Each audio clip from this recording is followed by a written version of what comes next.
Resumen capítulo 43 del libro Los Ungidos. La fiesta de Belsasar, la última noche en Babilonia.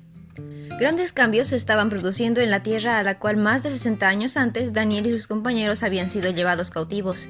Nabucodonosor había muerto, y Babilonia había pasado a ser gobernada por sus sucesores imprudentes, y el resultado era una disolución gradual pero segura.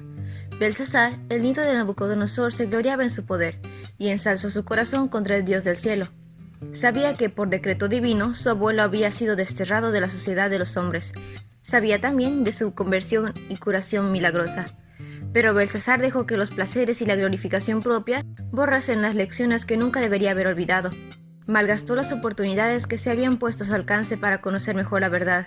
No tardaron en ocurrir dificultades. Babilonia fue sitiada por Ciro, general de los ejércitos combinados de los medos y de los persas, pero dentro de sus murallas y sus puertas de bronce, protegidas por el río Éufrates, abastecida con abundantes provisiones, el voluptuoso monarca se sentía seguro y dedicaba su tiempo a la diversión y a las orgías. En su orgullo y arrogancia, con temerario sentimiento de seguridad, el rey Belsasar ofreció un gran banquete a 1000 miembros de la nobleza, y bebió vino con ellos hasta emborracharse. Entre los huéspedes había hermosas mujeres que desplegaban sus cantos, había hombres de genio y de educación. Los príncipes y los estadistas bebían vino, y bajo su influencia enloquecedora se entregaban a la orgía. Habiendo quedado la razón destronada por una embriaguez desvergonzada, y habiendo cobrado ascendientes los impulsos y las pasiones inferiores, el rey mismo dirigía la ruidosa orgía. Ordenó que le trajeran las copas de oro y de plata que Nabucodonosor, su padre, había tomado del templo de Jerusalén. El rey quería probar que nada era demasiado sagrado como para que tocaran sus manos. Le llevaron las copas, y en ellas bebieron el rey y sus nobles, junto con sus esposas y concubinas. Ya borrachos, se deshacían en alabanzas a los dioses de oro, plata, bronce, hierro, madera y piedra. Un vigía divino no reconocido miraba la escena de profanación y oía la alegría sacrílega. Pero, pronto, el huésped no invitado hizo sentir su presencia. Al llegar el desenfreno a su apogeo, apareció una mano pálida que trazó en las paredes del palacio caracteres que resplandecían como fuego. Palabras que eran un presagio de condenación. Acallada quedó la ruidosa alegría, mientras hombres y mujeres miraban cómo la mano trazaba lentamente los caracteres misteriosos. Como en visión panorámica desfilaron ante sus ojos los actos de su vida impía. Les pareció estar emplazados ante el tribunal de Dios eterno, cuyo poder acababan de desafiar. Donde tan solo unos momentos antes habían prevalecido la hilaridad y los chistes blasfemos, se veían rostros pálidos y se oían gritos de miedo. Belsasar era el más aterrorizado de todos. Su conciencia se despertó, y las rodillas comenzaron a temblarle. Ahora comprendía que le tocaba dar cuenta de la mayordomía que le había sido confiada, y que no podía ofrecer excusa alguna por haber desperdiciado sus oportunidades ni por su actitud desafiante. En vano trató el rey de leer las letras ardientes. Se volvió hacia los sabios en busca de su ayuda. Su grito frenético repercutió en la asamblea. Al que lea lo que está escrito y me diga lo que significa, lo vestiré de púrpura, le pondré una cadena de oro en el cuello y lo nombraré tercer gobernante del reino. Pero la sabiduría celestial no puede comprarse ni venderse. Todos los sabios del reino se presentaron, pero no pudieron descifrar lo escrito, ni decirle al rey lo que significaba. Les era tan imposible leer los caracteres misteriosos como lo había sido para los sabios de una generación anterior interpretar los sueños de Nabucodonosor. Entonces, la reina madre recordó a Daniel: que viva su majestad por siempre, y no se alarme ni se ponga pálido. En el reino de su majestad hay un hombre en quien reposa el espíritu de los santos dioses. Cuando vivía el rey Nabucodonosor, llegó a nombrar a ese hombre jefe de los magos, hechiceros, astrólogos y adivinos.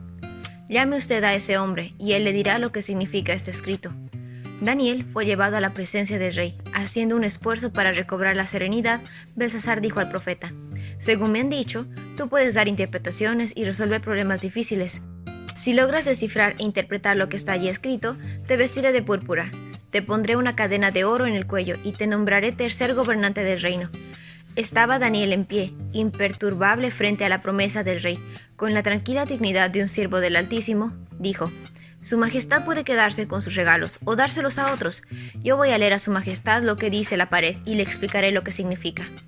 El profeta recordó primero a Belsasar el pecado y la caída de Nabucodonosor, así como el castigo divino que mereció su orgullo y la misericordia de Dios de Israel.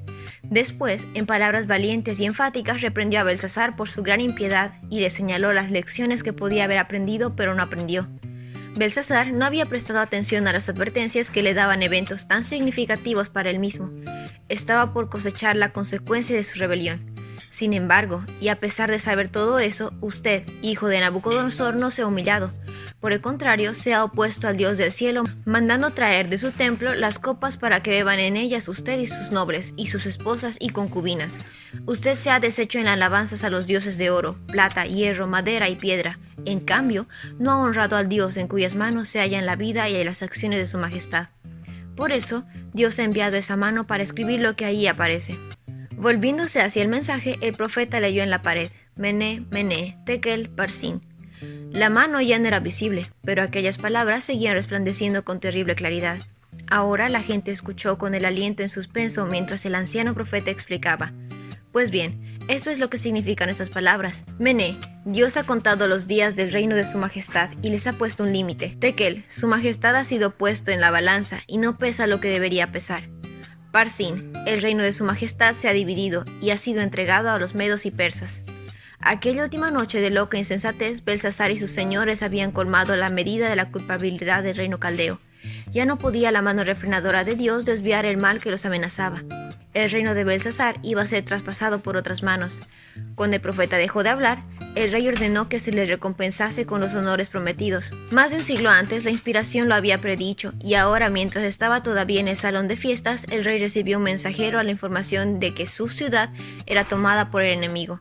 Aún mientras él y sus nobles bebían de los vasos sagrados de Jehová, los medos y los persas, habiendo desviado el curso del Éufrates, penetraban en el corazón de la ciudad desprevenida. El ejército de Ciro estaba ya a pie de las murallas del palacio. La ciudad se había llenado de soldados enemigos como de langostas, y sus gritos de triunfo podrían oírse sobre los clamores desesperados de los asombrados disolutos. Esa misma noche fue asesinado Belsasar, rey de los babilonios, y un monarca extranjero se sentó en el trono. Así Babilonia, hermosura de reinos y ornamento de grandeza de los caldeos, llegó a ser como Sodoma y Gomorra, lugar maldito para siempre. La profecía describió el nacimiento y el progreso de los grandes imperios mundiales: Babilonia, Medo-Persia, Grecia y Roma. Con cada uno de ellos, como las naciones de menor potencia, la historia se repitió. Cada uno tuvo su plazo de prueba, cada uno fracasó, su gloria se desvaneció y su poder desapareció. Aunque las naciones rechazaron los principios divinos y con ellos labraron su propia ruina, un propósito divino predominante ha estado obrando manifiestamente a través de los siglos. Fue esto lo que vio el profeta Ezequiel cuando se desplegaron ante su mirada atónita los símbolos que revelaban un poder señoreador que rige los asuntos de los gobernantes terrenales. Cierto número de ruedas, entrelazadas unas con otras, eran movidos por 4 seres vivientes. Las ruedas eran tan complicadas que a primera vista parecían confusas, sin embargo, se movían en armonía perfecta. Así el complicado juego de los acontecimientos humanos se halla bajo el control divino. En medio de las disensiones y el tumulto de las naciones, el que está sentado más arriba que los querubines sigue guiando los asuntos de esta tierra. Dios asignó a cada nación e individuo un lugar para su gran plan. Por su propia elección, cada uno decide su destino, y Dios lo rige todo para cumplir sus propósitos. Las señales de los tiempos declaran que estamos en el umbral de los acontecimientos grandes y solemnes. En nuestro mundo todo está en agitación. El Salvador anunció los acontecimientos que habían de predecir su venida. Oirán de guerras y de rumores de guerras. Se levantará nación contra nación y reino contra reino. Habrá hambres y terremotos por todas partes. El momento actual es de interés abrumador para todos los que viven. Los gobernantes y los estadistas reconocen que algo grande y decisivo está por suceder, que el mundo se encuentra en vísperas de una crisis espectacular. La Biblia, y tan solo la Biblia, presenta una visión correcta de los acontecimientos que ya se anuncian. Pero Dios no desamparará a su iglesia en la hora de su mayor peligro. Prometió librarla. Los principios de su reino serán honrados por todos los que habiten bajo del sol. Y ese fue el resumen del capítulo 43 del libro Los Ungidos. No olvides compartir el video con tus compañeros de clase o con las personas que tú crees que puedan necesitar este resumen. Nos vemos la próxima.